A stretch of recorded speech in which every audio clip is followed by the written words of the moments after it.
நீங்க உங்க பிரெயினை ஆக்டிவா வச்சுக்க, மூளையை கூர்மைப்படுத்த இந்த 3 விஷயங்களை பண்ணுங்க. இந்த உணவுகள்லாம் எடுத்துக்கோங்க, 8 மணி நேரம் தூங்குங்க அப்படின்னு நிறைய விஷயங்களை கேள்விப்பட்டிருப்பீங்க.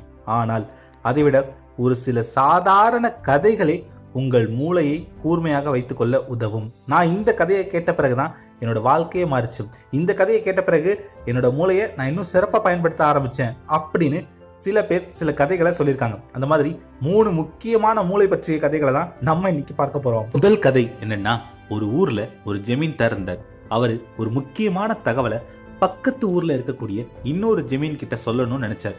அதற்காக தன்னுடைய நம்பிக்கையான ஒரு வேலைக்காரனை கூப்பிட்டு இந்த மாதிரி இந்த தகவலை நீ பக்கத்து ஒரு ஜமீன் கிட்ட போயிட்டு சொல்லிடு.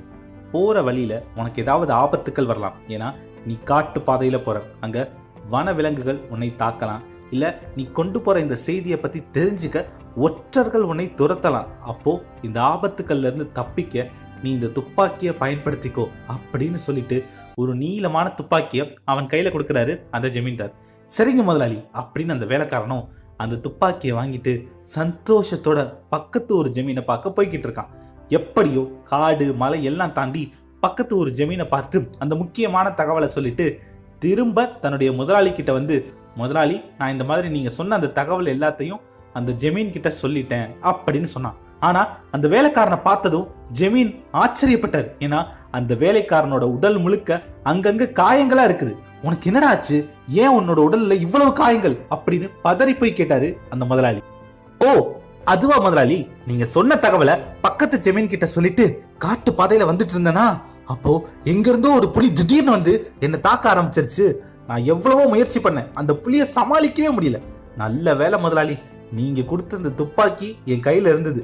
ஒரு வழியா நீங்க கொடுத்த அந்த துப்பாக்கியை வச்சுதான் அதோட மண்டையில நச்சுன்னு ஓங்கி அடிச்சுட்டு தப்பிச்சு ஓடி வந்த முதலாளி அப்படின்னு சொன்னானா அந்த வேலைக்காரன். என்னது, துப்பாக்கியை வச்சு புலியோட மண்டையில அடின்னு அடிச்சியா?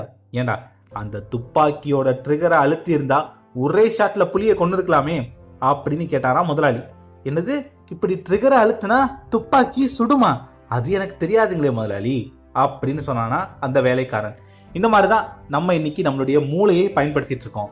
நம்மளோட மூளை அதிநவீன கை துப்பாக்கி போல, அதை வைத்து எவ்வளவு விஷயங்களை பண்ணலாம். ஆனா அதை ஒரு கைத்தடி போல நம்ம பயன்படுத்திட்டு இருக்கோம். எல்லாருக்குமே திறமை இருக்கு, எல்லாருக்குமே நல்ல மூளை இருக்கு. ஆனா நீங்க அதை எந்த அளவுக்கு பயன்படுத்துறீங்க அப்படின்றத பொறுத்து தான் உங்க மூளை இன்னும் சிறப்பாக செயல்படும். எவ்வளோக்கு எவ்வளோ அதை கடினமாக பயன்படுத்துறீங்களோ அவ்வளோக்கு அவ்வளோ கடினமான விஷயங்களை செய்ய உங்க மூளையை பழக்கப்படுத்தலாம். உங்க மூளையை வச்சு நீங்க 100 ரூபாய் சம்பாதிக்க முடியும்னு நினைச்சாலும் அது உண்மைதான். உங்க மூளையை வச்சு 10,000 ரூபாய் சம்பாதிக்க முடியும்னு நினைச்சாலும் அது உண்மைதான். இதே மூளையை வச்சு 10 கோடி ரூபாய் உங்களால சம்பாதிக்க முடியும் அப்படின்னு நீங்க நம்பினா அதுவும் உண்மைதான்.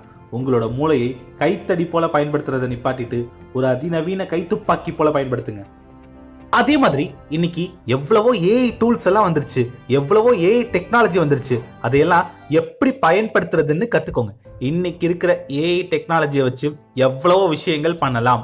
ஆனா இன்னைக்கு பாருங்க, நிறைய பேர் ஏஐ வச்சு குரங்கு வீலாக் வீடியோ பண்றது, ஹீரோயினோட செல்ஃபி போட்டோ எடுக்கிற மாதிரி வீடியோ பண்றது, இதை பண்ணிட்டு இருக்காங்க. ஆனா வெளிநாடுகள்ல ஒவ்வொருத்தரும் இந்த ஏஐ டெக்னாலஜியை ஆக்கப்பூர்வமான விஷயங்களுக்கு பயன்படுத்திட்டு இருக்காங்க.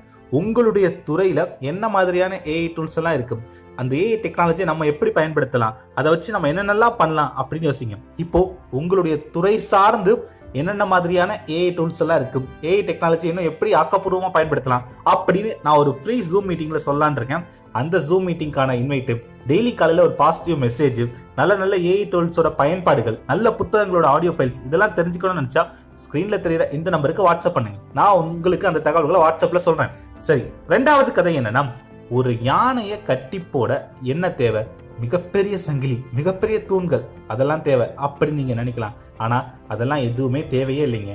ஒரு மிகப்பெரிய யானைய ஒரு சாதாரண மரத்துக்கடியில சின்ன கயிறை வச்சு அதோட காலில் கட்டி போட்டாங்க அப்படின்னா அந்த யானை அவ்வளவுதான், இனிமே நம்மளால நகர முடியாது அப்படின்னு சொல்லி அதே இடத்துலதான் நிற்கும். அந்த இடத்த விட்டு நகர்ந்து போக முயற்சி செய்யவே செய்யாது. ஏன் தெரியுமா?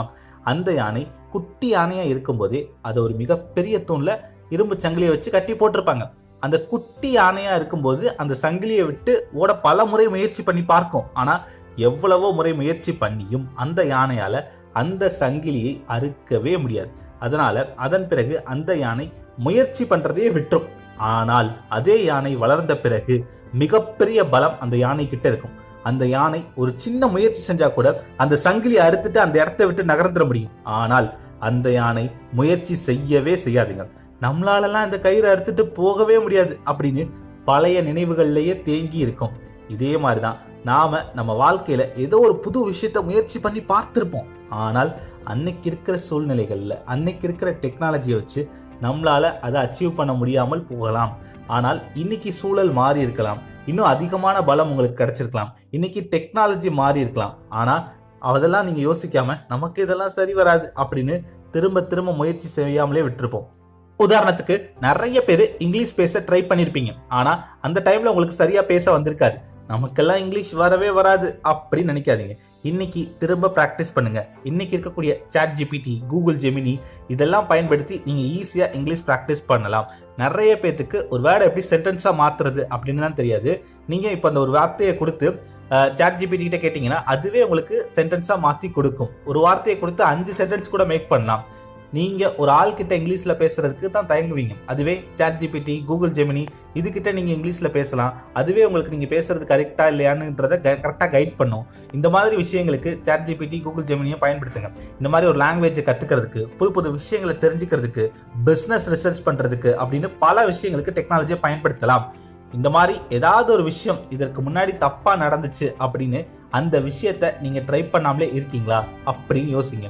அதே விஷயத்துக்கு இன்னைக்கு வேற ஏதாவது டெக்னாலஜி வந்திருக்கா, இல்ல புதுசா ஏதாவது கத்துக்கலாமா அப்படின்லாம் யோசிச்சு பாருங்க. அந்த விஷயத்தை திரும்ப பண்ண முயற்சி பண்ணுங்க. அடுத்ததா 3வது கதை. துரோணாச்சாரியார் குருகுலத்துல பாண்டவர்கள் 5 பேரும் கௌரவர்கள் 100 பேரும் பாடம் கத்துக்கிட்டு இருந்தாங்க. அப்போ நாளைக்கு நான் ஒரு முக்கியமான பாடத்தை சொல்லித்தர போறேன். இந்த ஒரு பாடம் உங்களுக்கு புரிஞ்சிருச்சுன்னா கிட்டத்தட்ட உங்களுக்கு உங்க வாழ்க்கையே புரிஞ்ச மாதிரி அப்படின்னு சொல்லி துரோணர் தன்னுடைய சீடர்களை ஒரு இடத்துக்கு கூட்டிட்டு போறாருங்க. அந்த இடத்துல தூரத்துல ஒரு மரம் இருந்துச்சு. எல்லா சீடர்களையும் நிக்க வச்சுட்டு முதல்ல தர்மரை கூப்பிட்டு அங்க உனக்கு என்ன தெரியுது அப்படின்னு கேட்டாரு துரோணர். அதற்கு தர்மர் மரம், கிளைகள், பட்டைகள் எல்லாம் தெரியுது அப்படின்னு சொன்னாரு தர்மர். அடுத்ததா துரியோதனனை கூப்பிட்டு உனக்கு என்ன தெரியுது அப்படின்னு கேட்டாரு. எனக்கும் மரம், கிளைகள், அந்த மரத்துல உள்ள பறவை எல்லாமே தெரியுது அப்படின்னு சொன்னா துரியோதனன். அடுத்ததா அர்ஜுனனை கூப்பிட்டு உனக்கு மரம் தெரியுதா அப்படின்னு கேட்டாரு. இல்ல அப்படின்னு சொன்னான். மரத்தில் உள்ள கிளைகள் இல்ல அப்படின்னு சொன்னான். அந்த மரத்துல இருக்க அந்த பறவை அப்படின்னு கேட்டாரு துரோணர். பறவையும் தெரியல அப்படின்னு சொன்னான் அர்ஜுனன். என்னது, என்னாச்சு அர்ஜுனனுக்கு, அவனுக்கு கண்ணு தெரியாம போச்சா அப்படின்னு மத்தவங்க எல்லாம் சிரிச்சாங்க. அப்போ உனக்கு என்னதாண்டா தெரியுது அப்படின்னு குரு துரோணர் கேட்கிறாரு. அதற்கு அர்ஜுனன் சொல்றான், எனக்கு அந்த பறவையோட கழுத்து மட்டும்தான் தெரியுது அப்படின்னு சொன்னான். துரோணர் விடு அம்பை அப்படின்னு சொல்றாரு. அர்ஜுனன் விட்ட அம்பு அந்த பறவையோட கழுத்தை பதம் பார்த்தது. பறவை கீழே விழுந்துச்சு. இதே மாதிரிதான் நமக்கு என்ன இலக்கோ அந்த ஒரே ஒரு இலக்கு மட்டும்தான் நம்ம கண்களுக்கு தெரியணும். இந்த லேசர் ஃபோக்கஸ் இல்லாததுனாலதான் இன்னைக்கு நிறைய பேரால அவங்களுடைய இலக்கை அடைய முடியல. கவனச்சிதறல் தான் இன்னைக்கு நிறைய பேர் முன்னேறாமல் இருப்பதற்கு மிக முக்கிய காரணம். உங்களுக்கு எவ்வளவு வேணா திறமை இருக்கலாம், உழைப்பு இருக்கலாம், ஆனால் இந்த கவனச்சிதறல் இருந்துச்சு அப்படின்னா பிரயோஜனமே இல்லைங்க. லேசர் ஃபோக்கஸ் முக்கியம் அப்படின்னு சொல்றாரு துரோணர். இந்த 3 கதைகளை எப்போதுமே ஞாபகம் வச்சுக்கோங்க. நாம நம்முடைய மூளையை ஒரு அதிநவீன துப்பாக்கி போல பயன்படுத்துறோமா இல்ல கைத்தறி போல பயன்படுத்துறோமான்னு யோசிங்க. இன்னைக்கு இருக்கிற AI டூல்ஸை சரியா பயன்படுத்த கத்துக்கோங்க. ஒரு விஷயத்த ஒரு தடவை முயற்சி பண்ணி தோல்வி அடைஞ்சனால திரும்ப அந்த விஷயத்துல முயற்சி செய்யாமலே இருக்கமா அப்படின்னு யோசிங்க. அந்த விஷயத்த மறுபடியும் ட்ரை பண்ணுங்க. அதே மாதிரி அந்த விஷயத்த திரும்ப பண்றதுக்கு புது டெக்னாலஜி, புது டூல்ஸ் ஏதாவது இருக்குமா அப்படின்னு யோசிங்க. உங்களுடைய முக்கியமான ஒரு இலக்கு என்னன்னு யோசிங்க. அந்த ஒரு இலக்குல மட்டும் உங்களுடைய முழு கவனத்தையும் செலுத்துங்க. Laser focus. இந்த 3 விஷயத்த மட்டும் நீங்க தொடர்ந்து சரியா பண்ணீங்க அப்படின்னா அடுத்த 30 நாள்ல நீங்க இன்னைக்கு இருக்கிற வாழ்க்கையை விட மேம்பட்ட வாழ்க்கையை வாழ முடியும்.